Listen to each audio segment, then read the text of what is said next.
네, 복잡하고 어려운 경제를 알기 쉽게 설명해드리는 경제 플러스입니다. 정철진 경제평론가가 함께하겠습니다. 어서 오십시오. 네, 안녕하십니까. 반갑습니다. 네. 자, 오늘 지난주 핫 이슈였죠. 하이브와 미니진 사태 관련해서 일주일 만에 하이브 시가총액이 1조 원 이상 증발했다고 하는데 사실입니까? 네, 그렇습니다. 예.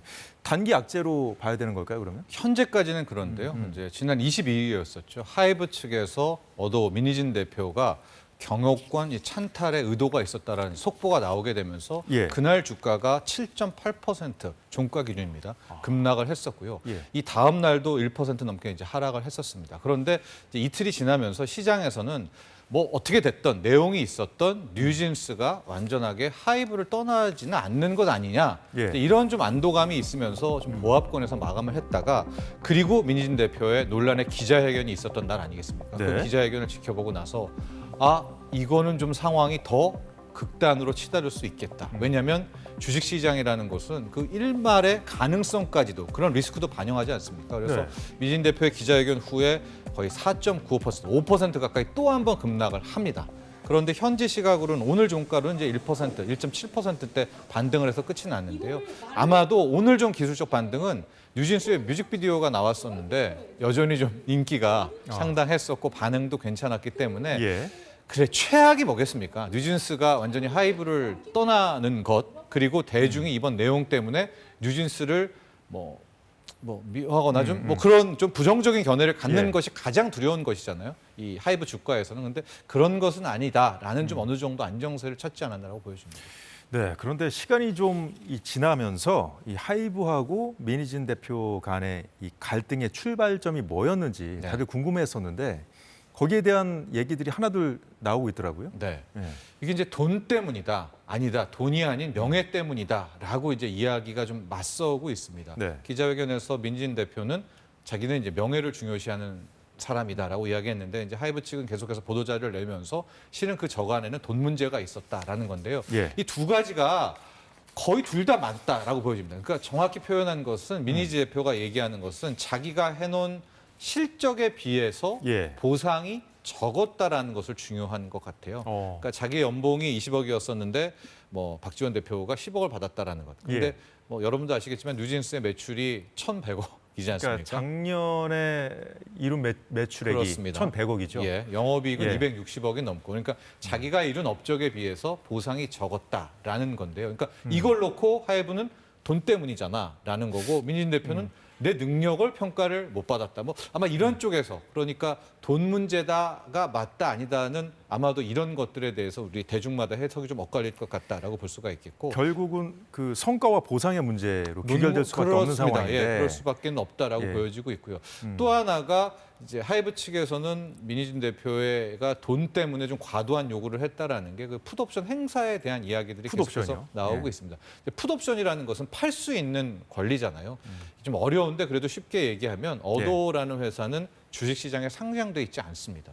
예, 그러니까 시장 비상장 당연히 주식이. 비상장 주식인데 여기에 지분을 한 18% 정도 민희진 대표가 갖고 있어요. 이게 지금 가치가 한 1,000억 정도 되는 거예요. 그러니까 이거가 가치의 평가에 네. 논란이 있는 거죠. 그래요? 그래서 하이브 측에서는 이제 민진 대표에게 얼마든지 팔 수 있는 권리를 주겠다. 그런데 가격이 중요하잖아요. 그렇죠. 그 가격 책정을 어떻게 했었냐면 최근 2년간 영업이익의 한 13배 정도로 쳐주겠다라는 게 하이브 측의 이제 예. 배려였었고요. 그렇게 할 경우에는 한 1,000억 원 정도의 가치가 되는 거고 이에 대해서 하이브 측에 따르면 민희진 대표는 13배는 너무나 적다. 30배수를 적용해달라. 30배수를 적용하면 이거의 한 2,300억, 2,400억 정도가 되는 거거든요. 이런 것들을 놓고 본다면 하이브 측에서는 이 정도의 풋옵션의 제공의 요구 조건이라면은 예. 해줄 만큼 해준 것이 아니냐라고 이야기하는 것이고 어도의 민희진 대표는 이거는 자신의 능력 이룬 업적에 비해서는 또 적다라고 주장할 수 있는 것이고요. 정말 이런 것들에서 첨예하게 의견이 엇갈리는 것 같습니다.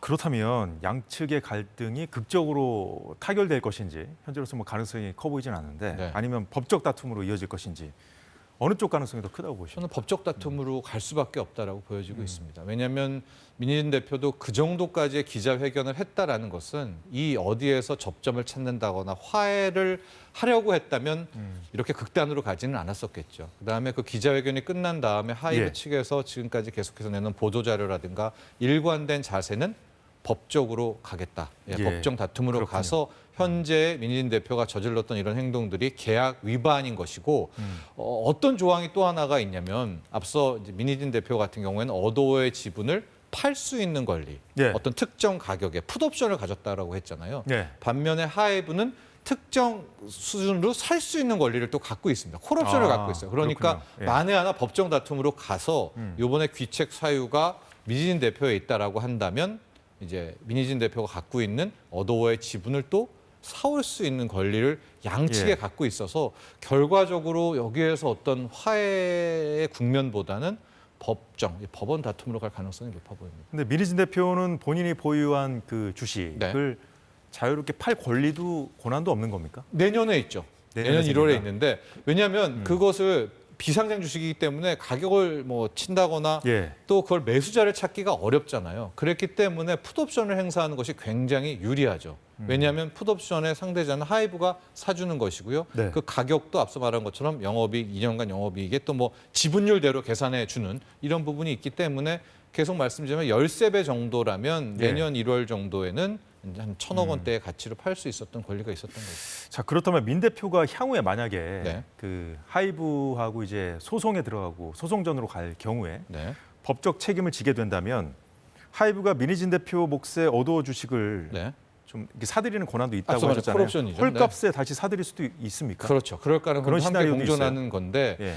이제 여기서부터는 법률가가 나와야 될 것 같습니다. 아마도 민희진 대표의 잘못 귀책 사유라고 하면 배임죄거든요. 예. 지금 행동들, 특히 풋옵션을 행사하려고 했을 때 뭐 또 다른 이제 뭐 사모펀드 등과 연관된 자들과의 어떤 이야기들인데 이제 배임이라는 것을 또 이제 의도했다라는 거, 배임이라는 행동을 예비했다는 것이 과연 또 죄가 성립될 수 있는가? 이 밖에 외에도 이제 하이브 측에서 계속 얘기하는 부분들이 법원에서 어떻게 평가받을 것인가는 예. 또 하나의 이제 관건으로 남아 있습니다. 자, 그렇다면 하이브 입장에서 봤을 때 좀 안 좋은 시나리오라고 해야 될까요? 최악의 시나리오는 뭐가 있을까요? 결국 이 고리는요. 그리고 앞서 맨 처음에 얘기했던 그 주가까지 합치면 그것의 마지막 정점은 뉴진스가 있는 것이죠. 뭐 1년에 1,000억 이상의 매출을 예. 벌일 수 있는 만큼 현재 대한민국에서 탑 걸그룹이기도 하고요. 과연 대중이 이번 사건을 통해서도 이 뉴진스에 대해서 계속한 그런 애정과 지금까지 보여줬던 사랑을 보일 수 있을 것인가가 오히려 저는 예. 이 이번 내용의 또 다른 정말 중요한 변수라고 볼 수가 있겠거든요.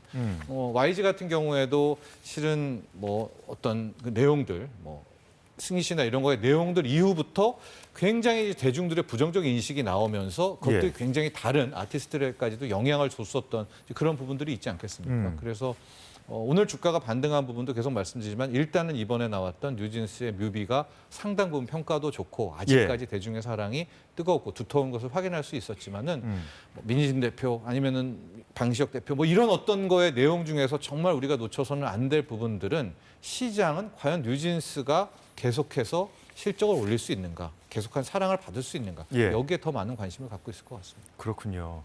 자, 그렇다면은 앞으로 이제 주가에 어떤 영향을 미칠 것인가가 이제 궁금할 수밖에 없는데 네. 그것도 이제 지금 말씀하신 그 시나리오가 어떻게 전개되느냐에 따라서 이제 달라질 수밖에 없겠군요. 예, 그렇습니다. 예. 현재로서 아주 극단적인 상황, 뉴진스가 하이브를 떠날 가능성은 매우 낮기 때문에 이제 그 점까지 고려를 한다면 지금 최근에 나왔었던 한 10% 이상의 뭐 낙폭은 좀 과하다라는 측면도 분명히 있지만 아마 시장은 조금 더 체크를 하려고 할 것 같습니다. 이후에 컴백 이후에 뭐 활동과 그 다음에 대중들의 어떤 사랑들 이런 것들을 좀 더 지켜보면서 예. 저는 급반등에 대한 가능성보다는 한 단계 한 단계를 좀 체크할 그럴 가능성이 높다고 보고 있습니다. 예, 잘 들었고요. 주제를 좀 바꿔보죠. 이번 주에 한국 시간으로 5월 2일로 알고 있는데 네. 미국 연준의 회의가 있죠. 네. FOMC 회의에서 이제 기준금리를 어떻게 할 건지 발표가 있을 텐데요. 네. 그동안 이제 금리 인상을 미국이 언제 하느냐 우리가 거기 이제 주목해서 계속 보고 있는데 네, 인하를요? 네, 인하. 네. 예, 그 인하 기조를 막아온 것 중에 하나가 이제 물가였지 않습니까? 네. 물가였는데 이 경제 성장률 또 다른 축의 다른 원인이라고 네. 볼 수 있는데 경제 성장률이 지난주에 발표된 것이 예상치보다 좀 많이 좀 낮게 나왔죠. 네, 그렇습니다. 언제 중앙은행이 금리를 올리고 뭐 언제 금리를 내리느냐 아주 원론적으로 말하면 경기가 뭐 좋고요. 물가가 계속해서 올라갈 때는 금리를 올리겠죠. 하고 경기가 나쁘고 물가도 잡혔다. 그러면 이제 금리를 내려서 경기를 부양하려고 하는지 그런 원론적인 시각에서 놓고 보면 예. 지금의 미국 경제의 문제는 뭐였냐. 연준은 현재 긴축적인 게 좀 충분하다고 생각을 했고 물가도 잡힌 줄 알았었는데 보니까 미국의 경기와 소비 지표와 경제가 계속 좋았단 말입니다. 하고 물가는 생각만큼 안 떨어졌어요. 예. 그러니까 당초 3번 금리 인하 하려고 했던 거를 뭐 2번이다, 1번이다, 없다 이런 얘기가 좀 나왔었는데요. 자, 그 두 가지 경기와 물가 중에서 첫 번째가 타격을 받게 된 겁니다. 경제 성장률. 경기입니다. 예, 바로 경제 성장률이었는데 이제 미국은 연율이라는 개념 이게 좀 어려운데 하여간 이번 수준의 연율을 나왔다라고 하면 이걸로 쭉 간다면 올해의 성장률은 이 정도가 될 것이다. 뭐 이렇게 이해를 하시면 될 것 같아요. 예. 1분기 경제 성장률이 당초에는 뭐 작년에만 해도 3%는 되지 않겠어. 그러다가 못해도 한 2.4. 이 정도는 나올 거야. 2.3은 나올 거야. 근데 막상 뚜껑을 열고 보니까 연율 기준으로 미국의 1분기 경제 성장률이 1.6%입니다. 그러니까 다시 1%대의 성장.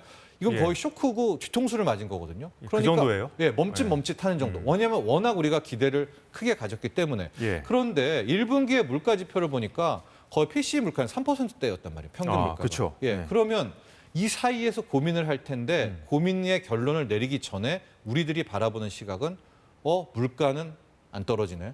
근데 이제 그 좋다는 미국 경기는 하향으로 가네. 이게 또 경제학 교과서에 나오는 스태그플레이션 아니겠습니까?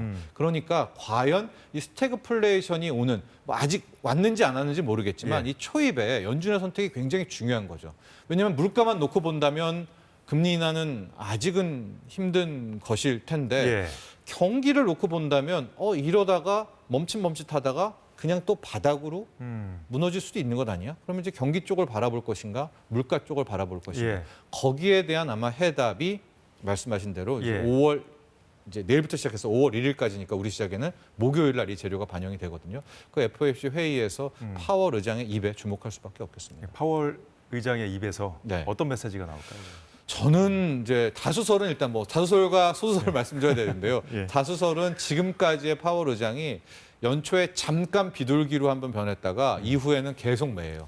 변신을 자주 하니까 또. 예, 물가고 다른 연준 의원들도 물가 안 잡힌다, 뭐 물가 끈적거린다, 물가 울퉁불퉁거린다. 물가 쪽에 초점을 맞춰서 아마도 더 강력한 긴축에 대한 의지를 밝힐 것이다. 물가가 덜 떨어졌다. 이런 얘기를 할 것으로 보인다라고 이야기를 하는데 저는 이번 미국 경제 성장률, 1분기 성장률이 어느 정도 연준과 제롬 파월 의장에게는 자극을 줬지 않았을까 생각하는 쪽이거든요. 아, 그래요? 게다가 최근에 나왔던 이 PCE 물가 지수도 보면 2.7%였어요. 그러니까 2%대 초반은 아니고 예상치보다는 높게 나왔지만 그래도 2%대에서 관리가 되고 있었고요. PCE 물가라는 게. 이런 점을 바라본다면 물가에 더 포커스를 맞출까? 저는 오히려 1분기 경제 성장률 쇼크 쪽에 맞춰서 좀 긴축 완화의 발언도 할 수 있겠다라는 좀 소수설에 속하는 쪽인데 다수설은 지금 시장의 다수설은 연준은 계속해서 물가에 초점을 맞출 거야. 6월 인하설도 물 건너갔고요. 아예 지금 9월 인하설까지도 나왔거든요. 가장 힘을 얻는 것이. 그런 이제 두 축이 있겠습니다. 이거는 뭐 뚜껑을 열어봐야 되는 것이고요. 5월 1일에서 2일로 넘어가는 그 새벽 제롬 파월 연준 의장의 입에 주목하시면 될 것 같습니다. 결국은 그 금리 인하를 할 것이냐 말 것이냐. 만약에 한다면 그 시점은 어떻게 되느냐. 이게 이제 우리의 관심사인 것인데. 그렇습니다. 그렇지 결국은 미국의 금리와 한국의 금리 이 문제는 결국은 환율의 문제이고 원달러 환율이 지금 굉장히 높아져 있는 상황이지 않습니까? 그래서 이 인하 시점을 어떻게 볼 것인가 이걸 우리가 좀 봐야 될 것 같은데 물론 이게 워낙 시나리오가 지금 말씀하신 소수설도 있고 다수설도 있고 한데 일단 그렇다면 정평론가가 보시는 그 소수설에 좀 입각해서 본다면 어떻게 좀 전개가 될까요? 이렇게 이해하시면 될 것 같아요. 미국의 금리는 미국의 달러의 방향성과 거의 일치합니다. 즉 미국의 금리가 올라간다라고 하면 달러는 강세가 되는 거고 미국의 금리가 떨어진다라고 하면 거의 동행해서 달러 가치도 떨어지는 거예요. 그래서 우리가 이제 금리 인하에 대한 이야기를 많이 할 때는 금리 뭐 인하에 대한 가능성이 높아지면 시장 금리라고 할 수 있는 국채 금리가 먼저 떨어지고요. 국채 금리가 떨어지면 달러도 같이 약화되는 것. 그러니까 우리가 이제 우리나라의 현재 좀 원하는 자산 시장에서도 원하는 것이 원화 강세잖아요. 네. 달러가 좀 약해지기를 바라는 너무 것이고. 약세니까요. 예, 지금 원화가 너무 약하니까 이 달러가 좀 약해지기를 바라는 건데 그러려면 금리 인하에 대한 가능성이 높아지고 국채 금리 수준도 떨어져야 이게 달러를 떨어뜨리는 이런 구조가 됩니다. 네. 그래서 지금 시장의 다수설인 9월에 인하할 것이다로 나온다면 달러 강세는 한동안 유지될 거다라고 볼 수밖에는 없는데 환율적 관점에서는 저는 앞서 말한 것처럼 소수설에 속하지 않습니까? 미국이 연준이 이대로 두지는 않을 거다. 저는 6월께는 뭐 나설 수밖에 없다. 금리 인하 이런 쪽으로 바라보고 있기 때문에 예. 이렇다면은 오히려 금리가 빨리 떨어질 수 있겠고 이게 이제 달러 약세를 만들 수가 있는데 여기에서 또 하나의 변수가 실은 예. 미국의 금리와 이 달러의 관계에서 엔화라는 또 한 축이 그동안에는 굉장히 작용을 해왔습니다. 예. 이게 무슨 얘기냐면 달러의 가치를 평가하는 데는 뭐 달러 본인이 아니라 다른 5개의 통화, 달러 인덱스라는 것을 통해서 그렇죠. 이제 예. 가치를 평가를 하는데 이제 그 바스켓에는 엔화도 엔화. 있고요, 유로화도 파운드화도 있는데 지금 달러를 강하게 만든 것은 미국의 높은 금리의 이유도 있었지만 엔화가 너무나도 약했기 예. 때문에 엔화가 약해지면서 달러를 강하게 만든 측면이 있거든요.